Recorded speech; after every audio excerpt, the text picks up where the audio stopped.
Good morning, வணக்கம். இன்னைக்கு photo chemistry அப்படின்னா என்ன, லாஸ் ஆஃப் ஃபோட்டோ கெமிஸ்ட்ரி என்னென்ன விதிகள்லாம் இருக்குது, பிறகு ஃபோட்டோ கெமிக்கல் ரியாக்ஷன்ஸுக்கும் தெர்மல் ரியாக்ஷனுக்கும் உள்ள வித்தியாசங்கள் என்ன, பிறகு குவாண்டம் ஈல்டுனா என்ன, what are the reasons for high quantum yield, low quantum yield இருக்குது, அதுக்கு என்ன காரணங்கள், பிறகு during photochemical reactions there are two processes are taking place. ஒன்று வந்து primary process, இன்னொன்று வந்து secondary process. இது எல்லாம் நம்ம பார்க்க போகிறோம்.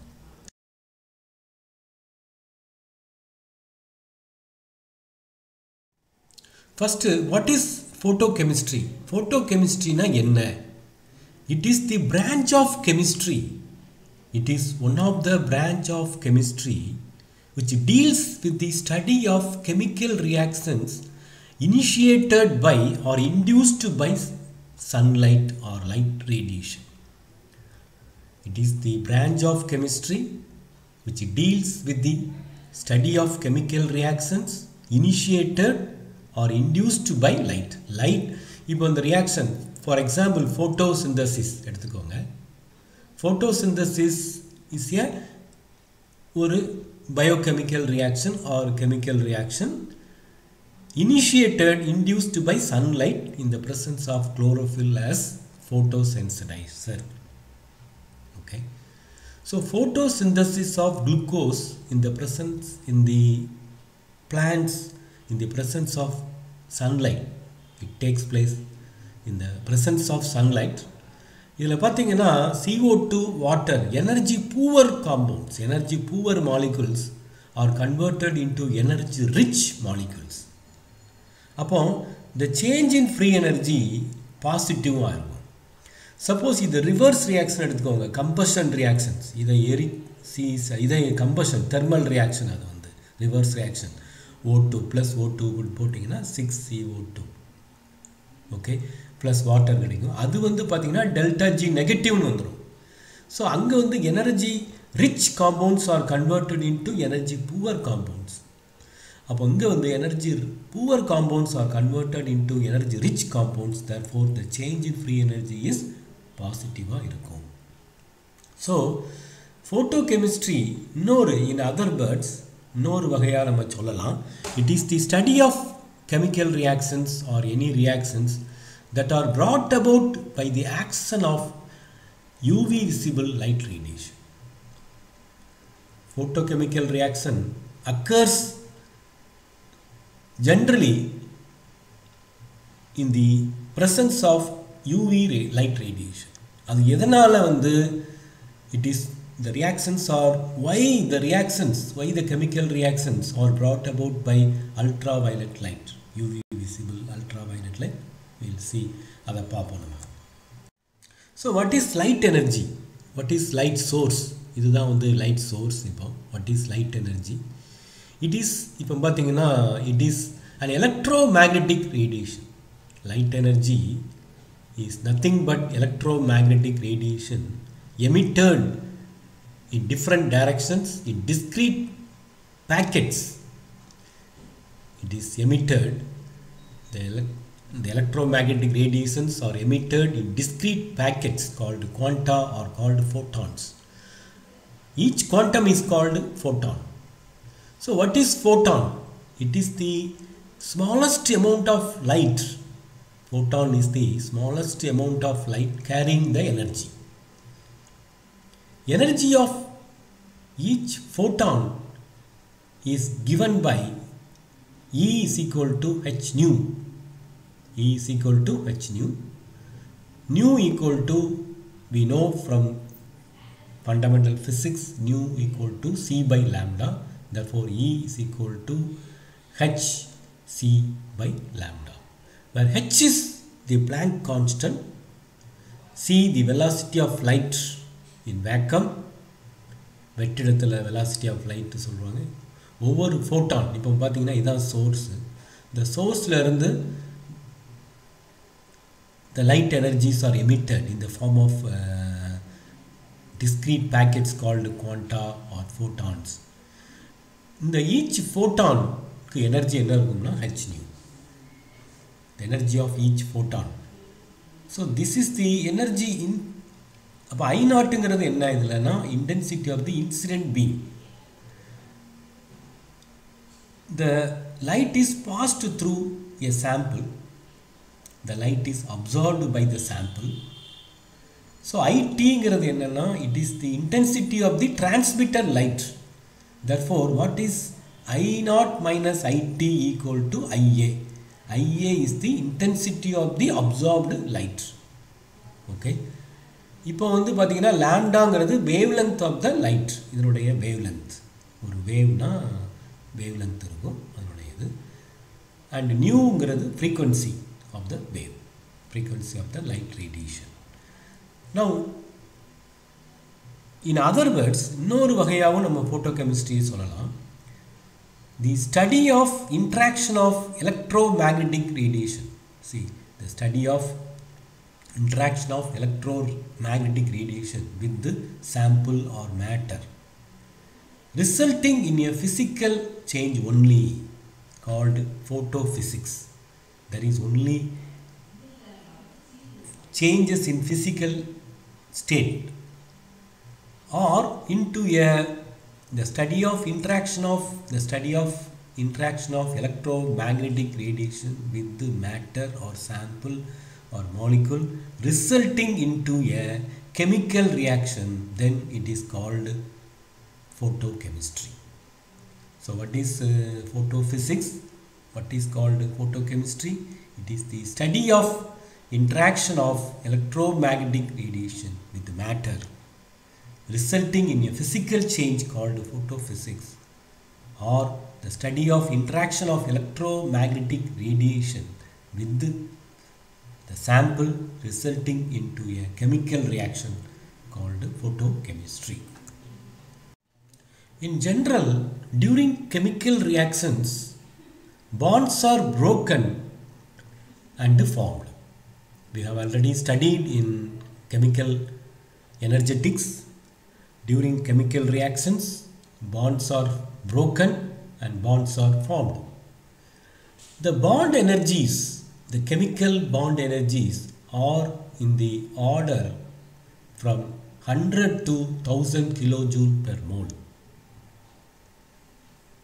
Okay, UV visible light energies, as shown here, UV visible light energies are in the range of this bond energies, and also electronic transitions take place in the UV visible region.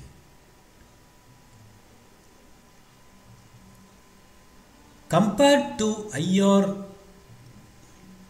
light radiation, the wavelength of UV, the energies of UV visible light are greater. அதனால தான் அதில் நடக்குது. இதில் பார்த்தீங்கன்னா ஒரு chemical reaction நடக்கும்போது bond வந்து உடையும், அதே மாதிரி பாண்ட்ஸ் வந்து உருவாகும். இந்த பாண்ட் எனர்ஜியை உடைக்கக்கூடிய எனர்ஜி எவ்வளவு அப்படின்னு பார்த்தீங்கன்னா, பாண்ட் எனர்ஜியை 100லேருந்து 1000 கிலோஜூல் பெர் மோல் இருக்கும். இந்த பாண்ட் எனர்ஜியை, இந்த பாண்டை உடைக்கக்கூடிய லைட் ரேடியேஷன் எதுன்னு பார்த்தீங்கன்னா யூவி விசிபிள் லைட் தான். அதுதான் சூட்டபுளாக இருக்குது, இந்த ரேஞ்சில் இருக்குது. So UV visible light radiations are required to effect chemical reactions, to cause chemical reactions ஏற்படுத்தணும்னா யூவி விசிபிள் லைட் எனர்ஜி வேணும். அதே மாதிரி பார்த்தீங்கன்னா இந்த யூவி விசிபிள் ரீஜனில் தான் எலக்ட்ரானிக் டிரான்சிஷன்ஸ் நடக்குது. எலக்ட்ரான்ஸ் we will see, இதை இன்னும் பார்ப்போம் அடுத்து. ஸோ இதுலேருந்து என்ன தெரியுது அப்படின்னா, photochemical reactions take place in UV and ultraviolet UV visible region, ultraviolet visible region, which is expected to induce chemical reactions. இப்போ differences between photochemical reaction and thermal reaction. அதாவது என்ன வித்தியாசம் photochemical reactionக்கும் thermal reactionsக்கும் என்ன வித்தியாசம் அப்படிங்கறத நம்ம பார்க்க போறோம். இதுல பாத்தீங்கன்னா it involves absorption of light radiation. Light radiation absorption உறிஞ்சினாதான் photochemical reaction நடக்கும். இங்க வந்து it involves absorption of light க்கு பதிலா heat energy. It involves absorption or evolution of heat energy. For example, decomposition. Thermal decomposition of calcium carbonate, it involves absorption of heat. Heat கொடுத்தாதான் CaCO3 gives CaO plus CO2 கிடைக்கும். இதில் பார்த்தீங்கன்னா nitrogen plus hydrogen gives ammonia. Haber process.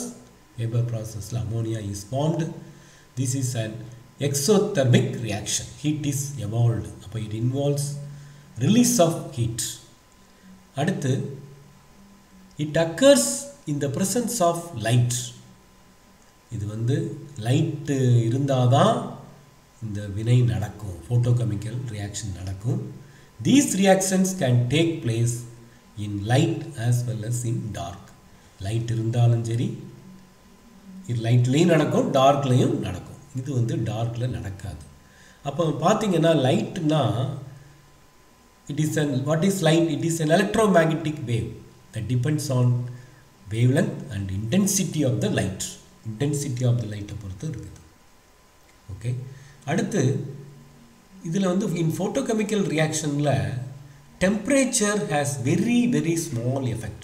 temperature மாற்றுறதுனால ஒரு பெரிய effect இருக்காது.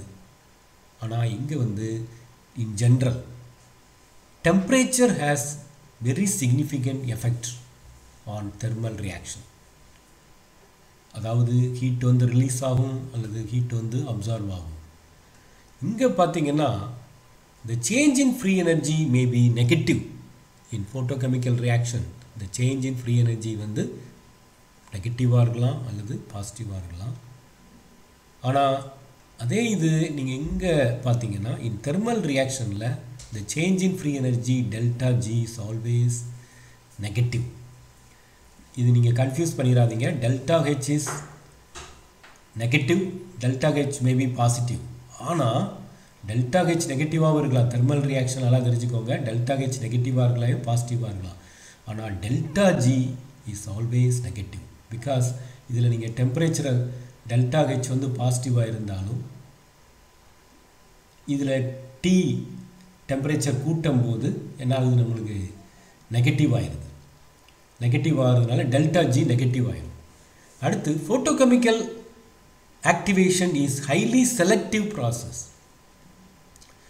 இப்போ வந்து chlorophyll தான் வந்து ஃபோட்டோசிந்தசிஸில் செலக்டிவாக இருந்து அந்த ஃபோட்டோசென்சிடைசேஷன் நடந்து அந்த ரியாக்ஷன் நடக்குது.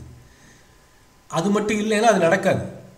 ஆனால் so photochemical activation is highly selective process. thermal process is not thermal activation வந்து அப்படி கிடையாது. thermal activation is not not selective. okay, அடுத்து several reactions are initiated by photosensitizers. அதாவது photosensitizer இல்லாமலும் நடக்கும், இருந்தும் நடக்கும். சில ரியாக்ஷன்ஸ் பார்த்தீங்கன்னா they are initiated by photosensitizer. அது இல்லைன்னா நடக்காது. சில நேரம் நடக்கவும் செய்யும். these reactions are accelerated by catalyst. catalyst வந்து பயன்படுத்தினோம்னா இந்த வினையை வந்து நம்ம ஊக்க முடியும். வினையூக்கி. the rate of the reaction is increased in the presence of catalyst. okay, so அடுத்து பார்த்தீங்கன்னா photochemical reactions are generally zero order reactions. இது ரொம்ப முக்கியமானது. இன் ஜென்ரலாக வந்து ஜீரோ ஆர்டர் ரியாக்ஷன்ஸாக இருக்கும். ஆனால் பிகாஸ் அது என்ன ரீசன் பார்த்தீங்கன்னா as it involves no activation energy. இங்கே தெர்மல் ரியாக்ஷனில் பார்த்தீங்கன்னா தெர்மோ கெமிஸ்ட்ரியில் படிச்சிருப்போம், கெமிக்கல் கைனடிக்ஸில் படிச்சிருப்போம். Thermal reactions have non-zero order reactions as it involves activation energy because of collisions between the molecules. Collisions cause the molecule to cross over the activation barrier. Okay, so these are the basic differences between photochemical and thermal reactions. அடுத்து laws of photochemistry. எத்தனை law of electrolysis, law of photochemistry. There are two important laws, ரெண்டு law இருக்குது. ஒன்று வந்து Crothers-Draper law, இன்னொன்று வந்து Stark-Einstein law. இங்கே the first law of photochemistry நம்ம பார்க்க போகிறோம். It is called Crothers-Draper law. அதாவது இந்த law என்ன சொல்லுது அப்படின்னா, only the light which is absorbed by a molecule can be effective in producing photochemical changes in the molecule. அதாவது லைட்டு அந்த மாலிகுல் உறிஞ்சினா தான் ஃபோட்டோகெமிக்கல் ரியாக்ஷனுக்கு போகும். இப்போ அந்த சோர்ஸில் இருந்து லைட் ரேடியேஷன் போகுது. இப்போ light which is absorbed by a molecule அது மட்டும்தான் can be effective in producing photochemical reactions, அல்லது will undergo those molecules which absorbed light will undergo photochemical changes. அதுதான் வந்து Crothers-Draper law சொல்லுது. அல்லது in other words, light must be absorbed by a chemical substance, by a molecule, in order to initiate a photochemical reaction. Light வந்து கண்டிப்பாக absorbed by a chemical substance, அப்படின்னா தான் photochemical reaction நடக்கும். Light வந்து உறிஞ்சினா தான், light வந்து உரியலைன்னா photochemical reaction நடக்காது. இன்னொன்று பார்த்தீங்கன்னா, according to this law all light radiations, உறிஞ்சின லைட்டு பூரா வந்து கெமிக்கல் ரியாக்ஷன் இன்டியூஸ் ரியாக்ஷன் நடக்கணும்னு அவசியமும் இல்லை. According to this law, all light radiations are not bringing chemical reactions. Some increase the kinetic energy of the molecule. ஏன்னா அந்த photon light மோதினோன்னையும் அது வந்து என்ன செய்யுது, கைனட்டிக் எனர்ஜியை மட்டும் கூட்டி விடுது. லைட்டு உறிஞ்சி கைனட்டிக் எனர்ஜியை கூட்டி விடுது. Instead of chemical reaction photochemical reaction நடக்கிறதுக்கு பதிலாக. அல்லது சில நேரம் என்ன ஆகும் அப்படின்னா, லைட்டை வாங்கிட்டு உடனே எமிட் பண்ணிடும். லைட்டை வாங்கிட்டு fluorescent substances absorb light and ரீஎமிட் the light immediately, உடனே வந்து எமிட் பண்ணிடும். அதுதான் ஃப்ளோரசன்ஸ். அப்போ வந்து we'll see ஃப்ளோரசன்ஸ்னால் என்ன அப்படிங்கிறத பின்னாடி நம்ம பார்ப்போம். அடுத்து second law of photochemistry. It is also called Stark-Einstein's law. It is திரும்ப இதை வந்து law of photochemical equivalenceனு சொல்லுவாங்க. According to this law, இந்த law படி, for each photon of light absorbed by a chemical system, ஒரு ஃபோட்டானுக்கு ஒன் மாலிகுல் தான் activate ஆகுங்கிறாங்க. ஒரு photon தான் இருக்குது, இது வந்து ஒரு each photon activates only one molecule. Okay, அதுதான் வந்து Stark-Einstein's law. According to Stark-Einstein's law, for each photon of light absorbed by a molecule or chemical system, only one molecule is activated for a photochemical reaction. இப்போ பார்த்தீங்கன்னா A absorbs a photon, light energy. It is excited, the molecule is now excited. Next நம்ம R இந்த இன்னொரு மாதிரி நம்ம சொல்லலாம். One, in other words, இது எப்படி சொல்லலாம் அப்படின்னா, one quantum of radiation, one photon of radiation absorbed by a molecule activates one molecule in the primary step of photochemical process. நான் ஏற்கனவே சொன்ன மாதிரி ஒரு one quantum of radiation observed by a molecule activates one molecule in the primary step. இதைத்தான் வந்து நம்ம primary stepன்னு சொல்கிறோம். There are two step இருக்குது. Primary step, secondary step பின்னாடி நம்ம பார்ப்போம். இந்த primary step இதை வந்து primary stepன்னு சொல்கிறோம். Light absorption by the molecule. Okay. அடுத்து the energy observed by what is called 1 Einstein. பொதுவாக வந்து E is equal to h nu சொல்லுவோம்.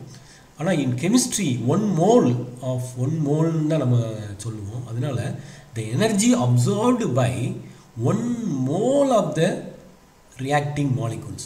1 mole எடுத்துட்டோம்னா E equal to NH nu வந்துடும். where N is called Avogadro's number. Okay. இப்போ what happens when a photon of light is observed by a molecule? என்ன நடக்குது? Light வந்து உறிஞ்சின உடனே என்ன நடக்குது அப்படின்னு நம்ம பார்ப்போம். For example let us consider an organic molecule with pi bond. pi bond இருக்குது. அப்போ pi molecular orbital, pi star molecular orbital. Ethylene எடுத்துக்கோங்க. எத்திலீனில் வந்து pi bond, ஒரு pi bond இருக்கும். therefore pi bondனா there are 2 electrons. அது வந்து pi star bonding orbital, anti bonding orbital. இப்போ இது வந்து கிரவுண்ட் ஸ்டேட் S0. ஏன் வந்து S0ன்னு சொல்கிறோம் அப்படின்னா S equal to இப்போ வந்து இதில் வந்து என்னென்னா டோட்டல் ஸ்பின் 1/2, அப்வர்ட் ஸ்பின் 1/2ன்னு சொல்லுவோம், டவுன்வர்ட் ஸ்பின் -1/2 equal to 0. அப்போ 2s + 1 spin multiplicity 2 into 0 + 1, therefore singlet state. அதில் தான் நம்ம சிங்லெட் ஸ்டேட் நம்ம சொல்கிறோம். கிரவுண்ட் ஸ்டேட் S0ங்கிறது, Sங்கிறது. அடுத்து பார்த்தீங்கன்னா சிங்லெட் கிரவுண்ட் ஸ்டேட். இப்போ when a photon of light falls on the molecule, when a photon of appropriate wavelength falls on the molecule, என்ன ஆகுது? the electron is promoted, electronic transition takes place. Electron is promoted from pi to pi star. அப்போ இந்த spin change நடக்கலை, அப்படியே இமீடியட்டாக நடந்துருது. இந்த electron வந்து என்ன செய்யுது அப்படின்னா இந்த எலக்ட்ரான் வந்து இங்கே போயிடுது எக்ஸைட்டட் ஸ்டேட்டுக்கு. அப்போ சிங்லெட் ஸ்டேட் இதுவும் பார்த்தீங்கன்னா சிங்லெட் ஸ்டேட் தான். ஏன்னா S equal to +1/2 -1/2. அப்போ singlet state, but it is in excited state. It is in the ground state. It is in the excited state after absorbing a photon of light. அடுத்து இது வந்து due to conversion, inter system crossing, அந்த இதெல்லாம் நீங்கள் படிப்பீங்க பின்னாடி. Jablonski diagram அதில் வரும். It is converted into triplet state. இந்த ஸ்பின் வந்து மாறிடுது. Because this is more stable. The triplet state is more stable. therefore it undergoes inter system crossing. So a triplet state is more stable than the singlet state. அதுக்கு என்ன காரணம் அப்படின்னா இது வந்து மோர் ஸ்டேபிளாக இருக்கிறதுக்கு என்ன காரணம்னா because in triplet state the electrons R unpaired. Electrons வந்து அன்பேர்டாக இருக்குது. இங்கே வந்து எலக்ட்ரான்ஸ் ஆர் பேர்டு. அதனால் lesser repulsion here. Here the electrons R பேராக இருக்குது. ஏன்னா இது பேராக இருக்குது, causing inter-electronic repulsion. Therefore, this is unstable. The energy of 1 mole of photon is called Einstein is given by நம்ம ஏற்கனவே பார்த்தோம் E is equal to N into H nu. Nu equal to the frequency of light radiation equal to C by lambda. C is the velocity of light, H Planck's constant. அதனுடைய value கொடுத்துருக்கிறேன். Avogadro number வந்து 6.023 × 10⁻23 per mole. So இதை substitute பண்ணிங்கன்னா on substituting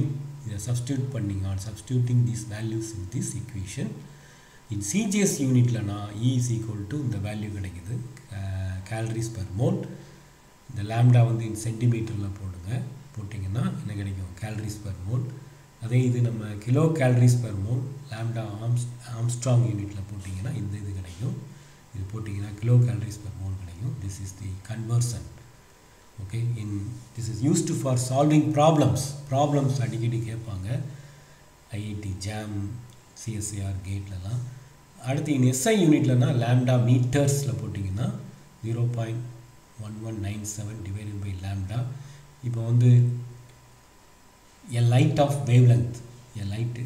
wavelength கொடுத்துருப்பாங்க. அப்போ calculate 1 Einstein அதனுடைய எவ்வளோ 1 Einstein கேட்டாங்கன்னா லாம்டா வந்து அது வேவ்லென்த் வந்து நம்ம என்ன செய்யணும் மீட்டருக்கு கன்வெர்ட் பண்ணி இதில் போட்டிங்கன்னா ஜூல் பெர் மோல்னு கிடைக்கும். ஏன்னா எனர்ஜி பெர் மோல். அடுத்து அதே இது கிலோ ஜூல்னால் நம்ம வந்து 11.97 × 10⁻⁵ டிவைடட் பை, ஏன்னா டிவைடட் பை இது நல்லா தெரிஞ்சுக்கோங்க, டிவைடட் பை லாம்டா இன் மீட்டர்ஸில் போட்டிங்கன்னா இது. ஸோ உங்களுக்கு வந்து ஒரு ப்ராப்ளம் கேட்பாங்க, இந்த வேவ்லென்த் கொடுத்துருப்பாங்க, இந்த wavelength of electromagnetic radiation light radiation கொடுத்துருப்பாங்க. கால்குலேட் 1 ஐன்ஸ்டீன் எவ்வளவு, calculate the energy of 1 mole of photon அப்படின்னு கேட்டால் இந்த ஃபார்முலா பயன்படுத்தி நீங்கள் ப்ராப்ளம் சால்வ் பண்ண முடியும். அடுத்து முக்கியமான கான்செப்ட் என்ன அப்படின்னா போட்டோ கெமிஸ்ட்ரியில் குவாண்டம் ஈல்டு அல்லது quantum efficiency. It is denoted by ஃபீன்னு நம்ம சொல்லுவாங்க. குவாண்டம் எஃபிஷியன்சி அப்படின்னா என்ன அப்படின்னா equal to number of photons of light absorbed in the same time. ஒரு நம்பர் ஆஃப் குவாண்டாஸ் இவ்வளோ அப்சர்வ் ஆகுது, அதில் number of molecule reacting in the same time. அப்போ quantum efficiency or quantum yield is defined as the ratio of number of molecules reacting in a given time to the number of photons of light observed in the same time. இப்போ நம்ம quantum efficiency வந்து 1 photon of light observed, கீழே 1 photon நம்ம observe பண்ணுறோம், 1 photon observe ஆகுது, எத்தனை molecule react ஆகுது, ஒரு மாலிகுல். இப்போ நம்ம 1 photon அப்சர்வ் ஆகுது, ஒரு மாலிகுல் ரியாக்ட் ஆகுது, அப்போ குவாண்டம் ஈல்டு வந்து 1ன்னு வந்துடும். இப்போ நான் வந்து நம்பர் ஆஃப் ஃபோட்டான்ஸ் வந்து 5 அப்சர்வ் ஆகுது அல்லது 10⁻3. இங்கே ரியாக்ட் ஆகுறதும் number of molecules reacting 10⁻3 1000 molecule react ஆகுது, 1000 ஃபோட்டான்ஸ் அப்சர்வ் ஆகுது அப்படின்னா Phi is equal to 1. இப்போ நான் வந்து ஒரு ஃபோட்டான் அப்சர்வ் ஆகுது, 10 மாலிகுல் ரியாக்ட் ஆகுது, அப்போ Phi is equal to 10.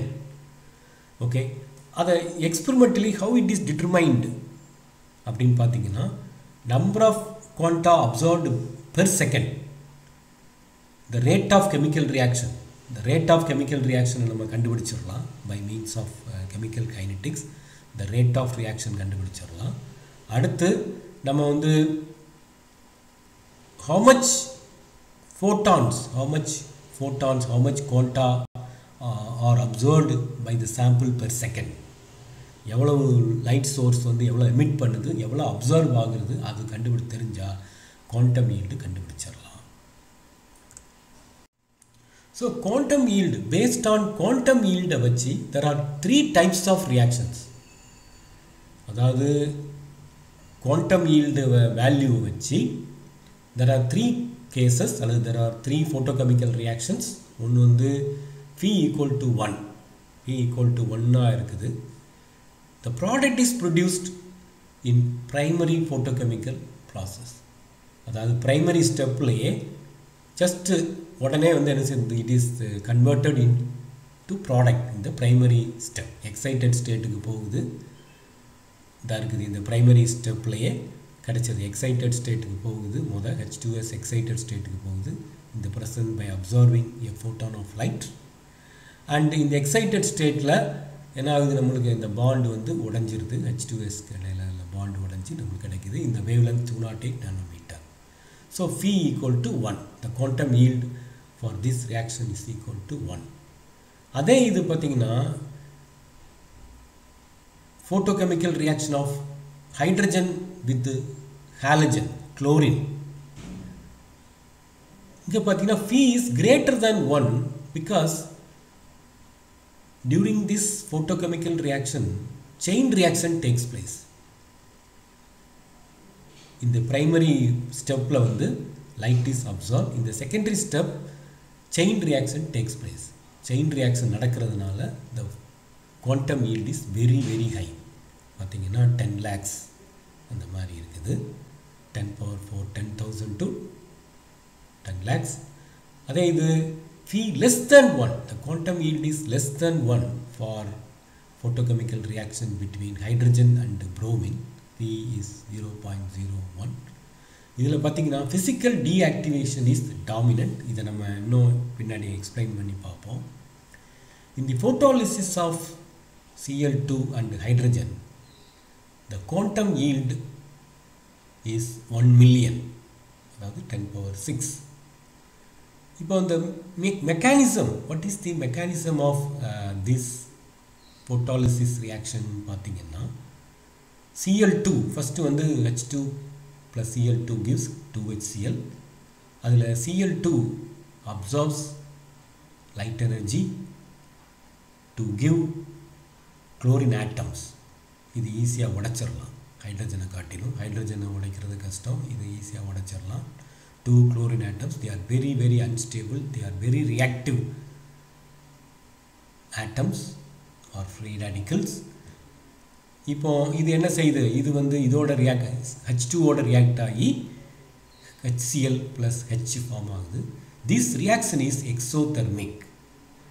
அப்படின்னா என்ன ஆகுது அப்படின்னா பின்னாடி நம்ம பார்ப்போம். அதனால தான் chain, because of chain reaction and exothermic reaction, the photolysis of Cl2 hydrogen, the quantum yield is very very high. அதே இது நீங்கள் பார்த்தீங்கன்னா the photolysis of Br2 and hydrogen is very low, 0.01 தான். அது காரணம் என்னன்னு பார்த்தீங்கன்னா இதுவும் இதே ஸ்டெப்பு தான். இந்த mechanism is more or less similar. ஆனால் இந்த பார்த்தீங்கன்னா இந்த செகண்ட் ஸ்டெப் வந்து எண்டோதெர்மிக். அதனால என்ன ஆகுது, நம்மளுக்கு ஃபிசிக்கல் டீஆக்டிவேஷன், எனர்ஜி வந்து லைட் அப்சார்ப் ஆகுறது, எக்ஸைட்டடுக்கு போகுது. எக்ஸைட்டட் ஸ்டேட் வந்து என்ன ஆகுது, எண்டோதெர்மிக்னால இந்த எனர்ஜியை பூரா இது வாங்கிக்கிறதுனால இது ஃபர்தர் ரியாக்ஷன் இஸ் டீஆக்டிவேட்டட். இங்கே வந்து the reaction is activated due to chain reaction and exothermic process. இது பின்னாடி நம்ம இன்னும் டீட்டெயிலாக பார்க்க போகிறோம். இப்போ what are the reasons for high and low quantum yield? அதுக்கு பார்த்தீங்கன்னா there are two processes in photochemical reactions. There are two processes taking place in photochemical reactions. ஒன்று வந்து primary process, secondary process. primary processலேயே product form ஆயிடுச்சுன்னா Phi equal to 1. நம்ம ஏற்கனவே அதை தான் சொல்லியிருக்கோம். இப்போ அந்த primary process, the product is formed in the primary process. That is, one photon is absorbed by a molecule, one product molecule is formed. அதே இது நம்மளுக்கு ஸோ இந்த primary processல என்ன நடக்குது அப்படின்னு நம்ம பார்த்தீங்கன்னா the molecule is excited by the absorption of light. The excited molecule may give directly the product, or இதில் பார்த்தீங்கன்னா இந்த ரெண்டாவது கேஸில் பார்த்தீங்கன்னா chlorine is excited and then it gets dissociated. The excited molecule may get dissociated to give atoms or free radicals which are highly reactive. Okay, அப்போ என்ன ஆகுது அப்படின்னா இங்கே வந்து இந்த primary process நடக்குது, secondary processக்கு நடக்க இந்த free radicals highly reactive atom species are produced. அது வந்து என்னாவது செயின் ரியாக்ஷனையோ அல்லது எக்ஸோதெர்மிக் ரியாக்ஷன்ஸையோ இன்டியூஸ் பண்ணுது. ஸோ அதனால் குவாண்டம் ஈல்டு வந்து மாறுது. பட் ப்ரைமரி ப்ராசஸ் இதுதான். செகண்டரி ப்ராசஸ் அப்படின்னு எடுத்துட்டிங்கன்னா due to secondary process the high low quantum yield occurs. செகண்டரி ப்ராசஸ் நடக்கலைன்னா Phi equal to 1 இருந்திருக்கும். Due to secondary process, the photochemical reactions will have high quantum yield or low quantum yield. So reasons for high quantum yield, ஏன் வந்து high quantum yield இருக்குது அப்படின்னு நம்ம பார்க்க போகிறோம். The species, the highly reactive species formed in primary process, for example இதில் நம்ம பார்த்தோம் Cl. The highly reactive species formed in primary process reacts further to give rise to high phi quantum yield. Sometimes the free radicals initiate chain reactions. ஒரு radical வந்து என்ன செய்யுது, இப்போ ஒரு radical form ஆகுது, HCl ஃபார்ம் ஆகுது, அடுத்து இந்த இது வந்து H வந்து திரும்ப HCl ஃபார்ம் ஆகுது, இந்த ப்ராடக்ட் ஃபார்ம் ஆகிட்டே இருக்குது.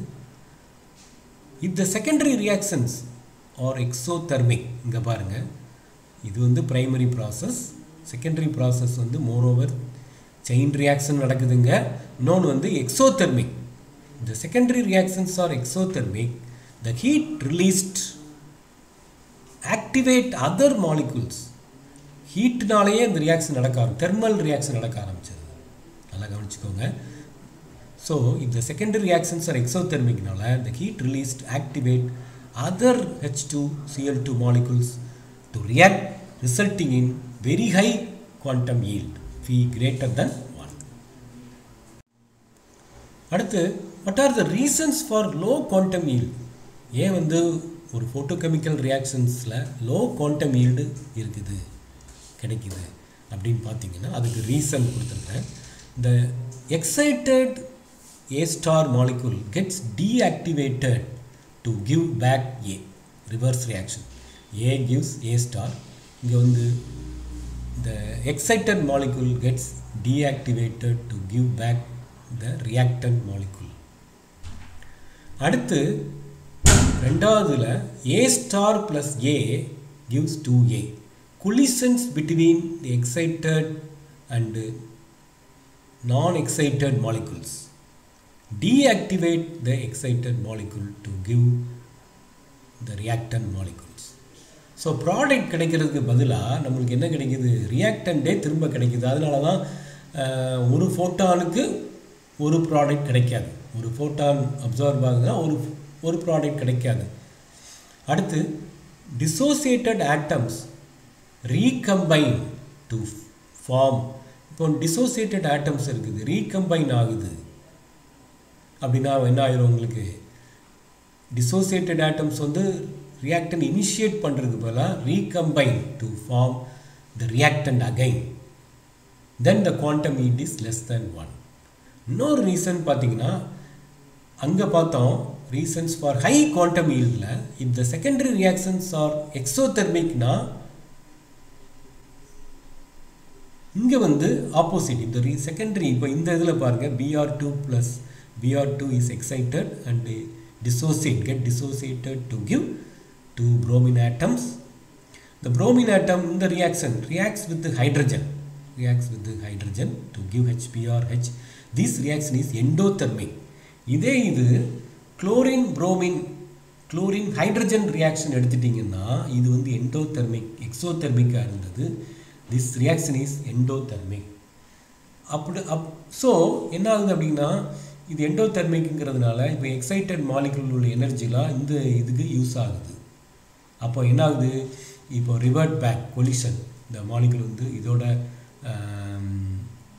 என்ன ஆகுது, கொலிஷன் ஆகும்போது so the heat absorbed inactivate excited molecules resulting in low quantum yield. கடைசியாக பார்த்தீங்கன்னா what are the factors affecting quantum yield? என்னென்ன ஃபேக்டர்ஸ்லாம் குவாண்டம் ஈல்டை அஃபெக்ட் பண்ணும், இன்ஃப்ளூயன்ஸ் பண்ணும். What are the factors influencing quantum yield அப்படின்னு பார்த்தீங்கன்னா எஃபெக்ட் ஆஃப் டெம்பரேச்சரை கூட்ட quantum yield கூடும். Quantum yield increases with increase in temperature because all primary photochemical process is endothermic. ஏன்னா எல்லா primary processம் endothermic. அடுத்து effect of wavelength, it will be higher at the lower wavelength. Energy is inversely proportional to wavelength.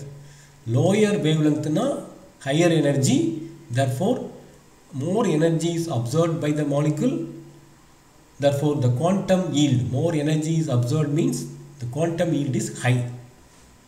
Okay, அடுத்து பார்த்தீங்கன்னா effect of intensity. It increases with the intensity of light. இப்போ laser light use பண்ணீங்கன்னு வச்சுக்கோங்க, it is highly intense of monochromatic light. அப்போ வந்து ஒரு molecule ஒரு ஃபோட்டானை absorb ஆனால் மோனோஃபோட்டானிக் ப்ராசஸ். ஒரு மாலிகுல் வந்து ஹைலி இன்டென்ஸாக இருக்குது, நிறைய ஃபோட்டான்ஸ் வந்து நிறைய ஃபோட்டான்ஸ் இருக்கும் லேசர் லைட்டில். அப்போ ஒரு மாலிகுல் 2 ஃபோட்டானை அப்சார்ப் பண்ணுது, ஏன்னா நம்ம நிறைய ஃபோட்டானை பம்ப் பண்ணுறோம். அப்போ பை ஃபோட்டானிக் ப்ராசஸ். ஒரு molecule 1 molecule absorbs 2 photon of light, 2 photons of light. அது வந்து பை ஃபோட்டானிக் ப்ராசஸ். இதே இது ஒரு மாலிகுல் செவரல் ஃபோட்டான்ஸை அப்சார்ப் பண்ணிச்சுன்னா அது வந்து மல்டி ஃபோட்டானிக் ப்ராசஸ். அப்போ இன்டென்சிட்டி கூட கூட more molecules, more photons, more molecules are observed to initiate reaction according to Grothes-Trapper law. அடுத்து effect of addition of inert gas. inert gas வந்து என்ன செய்யும் அப்படின்னா டிக்ரீஸ் பண்ணும். ஏன்னா inert gas வந்து என்ன செய்யும், it deactivates the excited molecule. இது inert gas வந்து கொலைட் ஆகி excited molecule கொலைட் ஆகி இப்போ inert gas வந்து என்ன ஆகும்னா A star plus neon gives neon வந்து அந்த மாலிகுலோட எனர்ஜியை வாங்கிட்டு plus ஏன் வந்துடும். So what is the effect of inert gas? It decreases the quantum yield in photochemical reaction. Thank you for watching. நன்றி.